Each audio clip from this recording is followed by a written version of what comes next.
Habari za kutwa mtazamaji wa SQF TV na kusalimu sana popote pale ulipo. Karibu sana tuziangazie taarifa za habari zilizotufikia jioni ya leo ya Disemba 22, 2025 kwa nami Pendo Godson.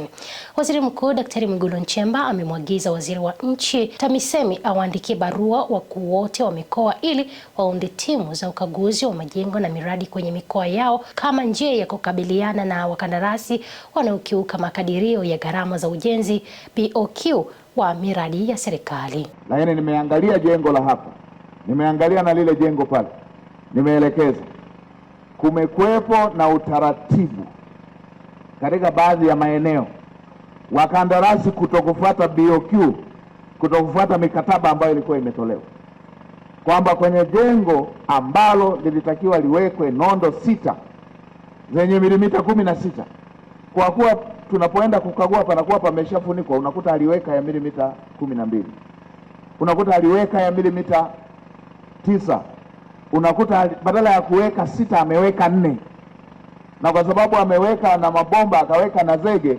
tunauziwa mbuzi kwenye gunia. Sasa nimesema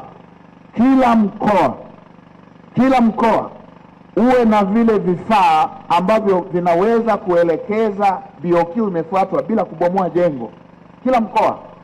Na bahati nzuri ndio tunaelekea kwenye kuandaa budget, na wawe na wataalamu wale wa kuyakagua majengo ya aina hii, kwamba unaangalia BOQ ndio ukaguzi wenyewe huo, na unaangalia hicho ndicho kilichowekwa kwenye jengo. Jengo likiwa limeshapakwa na rangi, unaonaje kwamba liko vizuri na BOQ haunayo pale? Kwa hiyo tupate hivyo vifaa. Na nilivyoingia kwenye gari baada ya kutoka pale kwenye chuo, nimeambiwa yule kijana anaitwa Azizi aliyekuwemo kwenye mbio za mwenge yuko mkoa wa Pwani. Mikoa yote wawe na kitengo na vifaa na wataalamu wa kuyachunguza majengo, tusisubiri mbio za mwenge. Ndio.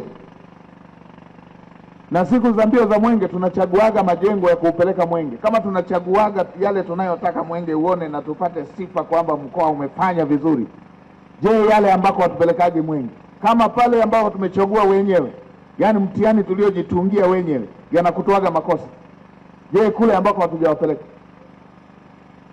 Sasa kwa kuwa vitengo hivyo kazi yao ya kila siku ni kufuatilia hayo, tunataka vifaa viwepo kila mkoa, wafuatilie kila mkoa, kila jengo, ili tuweze kubaini maeneo ambayo serikali imetoa fedha lakini haijatumika ilivyokusudiwa. Bajeti ya serikali asilimia zaidi ya 70 ni masuala haya ya manunuzi, masuala haya ya ujenzi.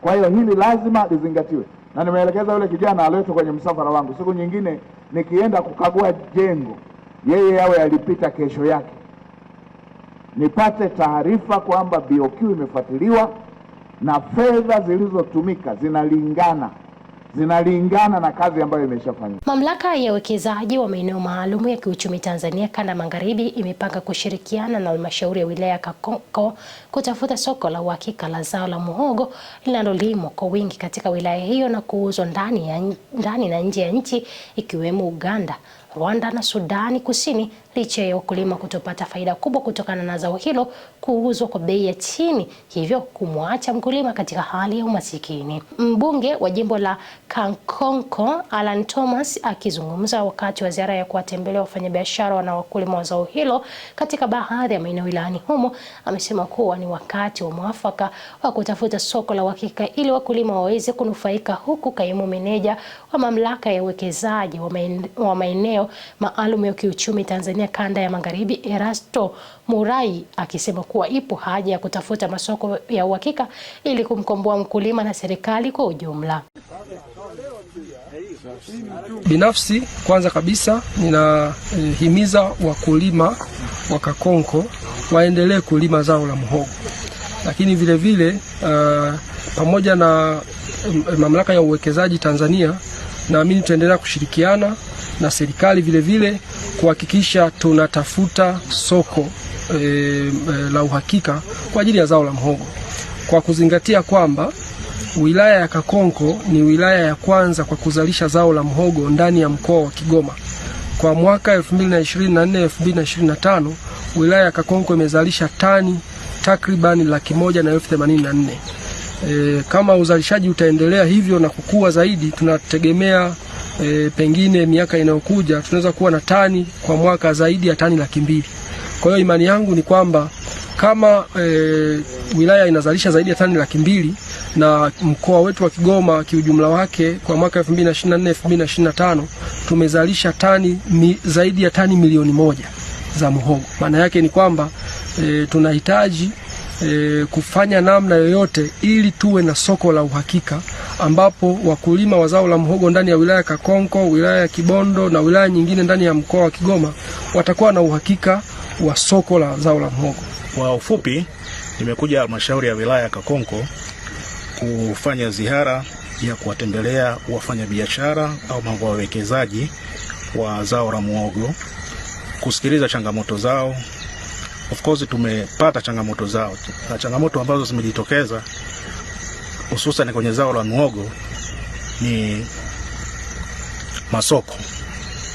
Of course masoko imekuwa ni tatizo sana, kwa sababu kuna watu wanatoka nchi za jirani wanakuja huku kwa ajili ya kununua zao la muhogo, lakini wananunua kwa bei ya chini sana. Sasa sisi kama mamlaka tutashirikiana na ofisi ya mkurugenzi wa halmashauri ya wilaya ya Kakonko, ofisi ya mbunge na ofisi ya mkuu wa wilaya kwa ajili ya kuangalia fursa za masoko kwa nchi ambazo zinapakana na halmashauri ya wilaya ya Kakonko. Kwanza pia tutatumia platform ya makongamano ya biashara ambayo yanafanyika katika kanda ya magharibi, ambao katika hali makongamano yanakuwaga yanahudhuriwaga na wafanyabiashara tofauti kutoka katika nchi ambazo zinapakana na halmashauri yetu ya Kakonko. Tutatumia hayo majukwaa kwanza kuhamasisha fursa ya masoko ili kuweza kufanya zao la muhogo liweze kupanda juu. Waziri wa Ujenzi Abdallah Ulega amewataka wakandarasi kuweka kipaumbele kwenye utu wa kuondoa kero kwa wananchi kila wanapopewa kazi za ujenzi, kwani huo ndio mwelekeo wa serikali ya Rais Samia Suluhu Hassan. Akizungumza mkoani Ruvuma, Ulega amesema kila mwenye kazi ya ujenzi ni muhimu kwa mkandarasi kufanya kazi kwanza mambo yatakayorahisisha maisha ya watu na kulinda utu wao badala ya kufikiria tu kumaliza ujenzi wa barabara. Mheshimiwa Mkuu wa Mkoa na Waziri, kunaona hiyo misingi ilivyojengwa. Hiyo misingi inatuzuia sisi na watoto wetu. Mfano pale mzuri kule mtaa ule na usema mimi wa Mbugani. Watoto wanatoka mtaa ule kule wanaenda kusoma shule ya msingi Mbugani. Lakini pale ule mtaa watoto hawawezi kuvuka. Vile tuko kwenye huu mtaa Masangu, ambapo huu mtaa hapa pana masoko nini, watu wote kutoka tunakuja hapa. Lakini kiangalia tu hapo Mheshimiwa Mkuu wa Mkoa na Waziri, huwezi kuvuka hapo. Kuvuka ni shida. Tunashukuru sana kwa uongozi wa Mama Samia kwa kututembelea na kutujali. Kama mimi ningekuwa kiongozi, huyu anatuachia mitambo yote inakuwa mali ya kijiji anaenda. Huu ni uharibifu. Sidanganyi. Barabara hii ni barabara, maana yake inawafikisha wananchi sokoni. Ni barabara inayowafikisha wananchi mashambani. Ni barabara inayotengeneza kesho bora ya watoto wetu. Mwingine anasema hapa, ndugu Aule amesema vizuri, kulikuwa na culvert kubwa sana, hata ukinyosha hivi yeye akiingia, kwa maana ilikuwa linaruhusu maji mengi yaweze kupita. Lililowekwa leo mmeweka kinyume, mmeondoa kubwa, mmeweka dogo. Kwa hivyo ndugu mkandarasi na meneja wangu wa TANROADS, ni lazima mbadilishe. Kwa hivyo tunataka hii barabara ya Amani Makolo badala ya kuwa kero, badala iwe ni furaha na tabasamu kwa watu. Na wamesema vizuri juu ya kwamba mbona yanayofanywa yanaonekana yako chini ya kiwango, haswa hayo makalavati. Njoo yakague, maji yanayopita ni mengi, kalavati ni dogo. Kwa hivyo hilo linapelekea maji yanaweza yakatoka yakaingia majumbani mwa watu. Rekebisheni haraka. Mmezungumza mathalani taa. Taa ni kitu kizuri, watoto wanakitaka hapa, maana watafanya biashara usiku na mchana. Maneno yako mhandisi ni kwamba mpaka umalize ufike Ndumbi huko. Ukishamaliza kufika Ndumbi ndio utarudi tena kuja kutuwekea taa. Tutakuwa tayari barabara tushaizoea we. Sisi wananchi hapa tunataka taa hii leo. Wewe umesema unazo 800. Jenga hiyo mitaro, na kwa sababu barabara ya lami imeshakuwa iko tayari hapa Amani Makoro, wewe utuwekee sasa hivi hizo taa ili tuanze kuzifurahikia. Sasa mkandarasi, wewe njoo, nasema niondoke na wewe. Kwa hivyo maana yake bado hawaja kuona faida yako unaoifanya. Mitaro hiyo nimeshaagiza mfanye maboresho haraka, msisubiri. Kama mnapiga kilomita 5 mure mnakopiga mnamaliza baadhi ya vitu vya msingi vyote. Moja, vivuko. Kwa kivuko hakiwezi kumsubiri mtu mpaka kesho, anapita leo.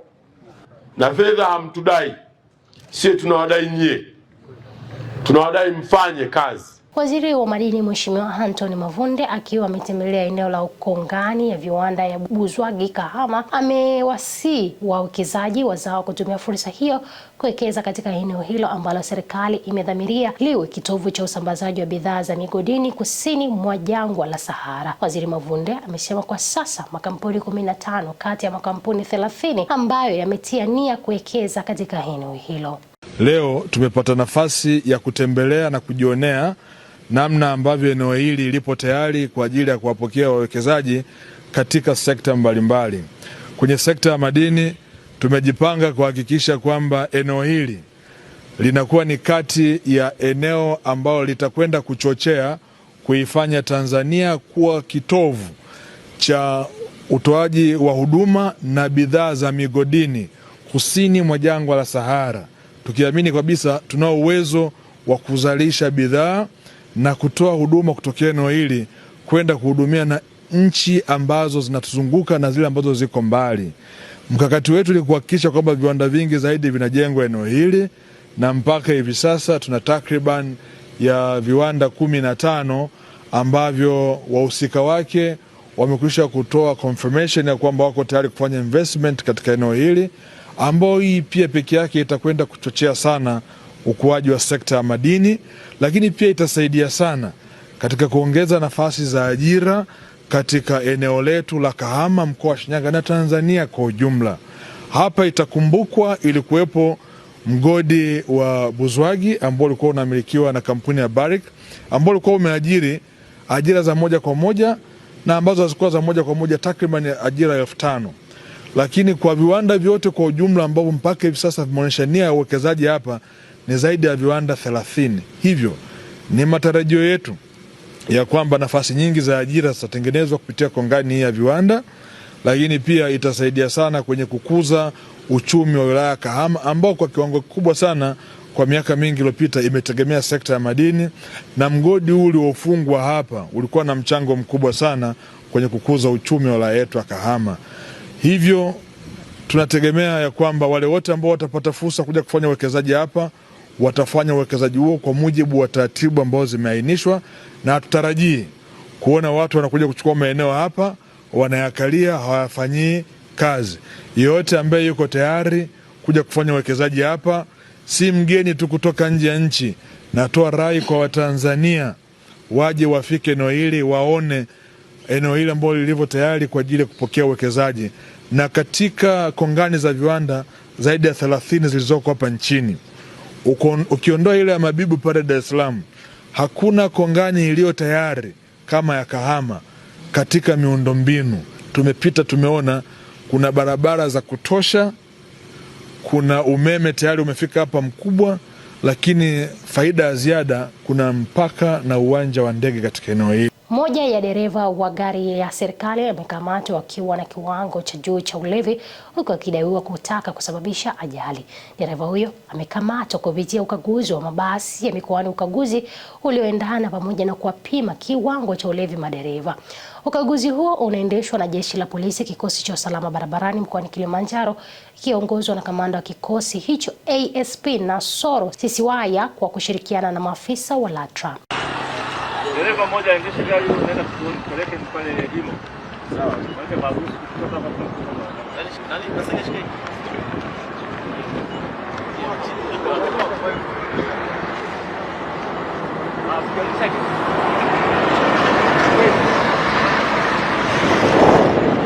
Gari ilikuwa mbele na mimi nikafuatia kwa nani pale, nikaona magari yako mbele, ule mstari ambao uko katikati ule ambao hauruhusu, nikafuatia nani, wakapiga simu nizuiliwe huko mbele. Na jana ndo saa 5 usiku kwa mkia leo ndo nilikuwa nimetoka baa na nikunywa hizi bia hizi mbili. Nimeshakiri sirudi tena kosa. Nikitoka safari, kama ni safari ndefu, ukipumzika nataka kesho kupata safari ya mbali tena, usirudie hilo tatizo. Hata hivyo tumeendelea kuwakamata madereva wote wanaofanya makosa ya usalama barabarani, ambapo leo hii tumekamata makosa mbalimbali ya kuwepo dereva wa serikali akiwa anaendesha gari la serikali akiwa amelewa. Dereva huyu tutamchukulia hatua za kisheria, ikiwemo kumfungia leseni yake. Tumekuwa tukishirikiana na LATRA pamoja na kamati ya usalama barabarani kuhakikisha kwamba mkoa wetu unakuwa shwari. Niwaonye madereva wote wenye tabia za ulevi, tabia za mwendo kasi na makosa yote hatarishi kwa maana wrong overtaking. Jeshi la polisi kupitia kikosi cha usalama barabarani limeendelea na zoezi la kutoa elimu kwa madereva wa abiria sambamba na kufanya ukaguzi wa mabasi ya abiria, ikiwa ni juhudi za kupunguza ajali na kuhakikisha usalama barabarani unakuwepo wakati wote. Mkuu wa operation wa kikosi cha usalama barabarani nchini, kamishna msaidizi wa polisi ACP Joseph Mwakabonga, ameongoza zoezi hilo ambalo limefanyika usiku wa kuamkia Disemba 21, 2025 maeneo ya Kikatiti mkoani Arusha, katika barabara kuu ya Moshi Arusha. Tuko hapa Usariva, eneo la Kikatiti, kama mwendelezo wa operation za barabarani. Lengo ni kuangalia hali halisi ya magari yanavyosafirisha abiria nyakati za usiku.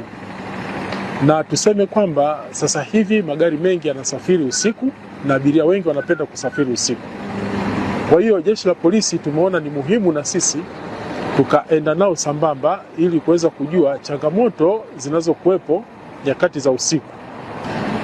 Tulichobaini ni kwamba kwa baadhi ya magari yanajaza sana kupita kiasi.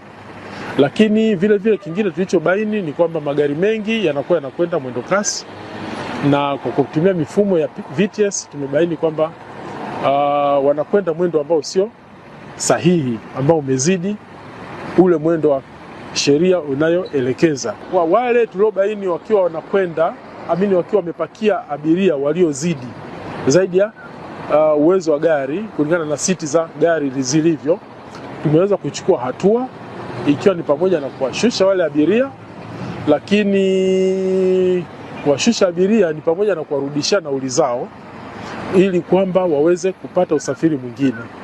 Lakini vile vile tulikuwa sambamba na mamlaka ya LATRA kwa wale waliokuwa wamezidisha abiria, lakini vile vile wengine walikuwa hawatoi tiketi ambazo zinazostahili.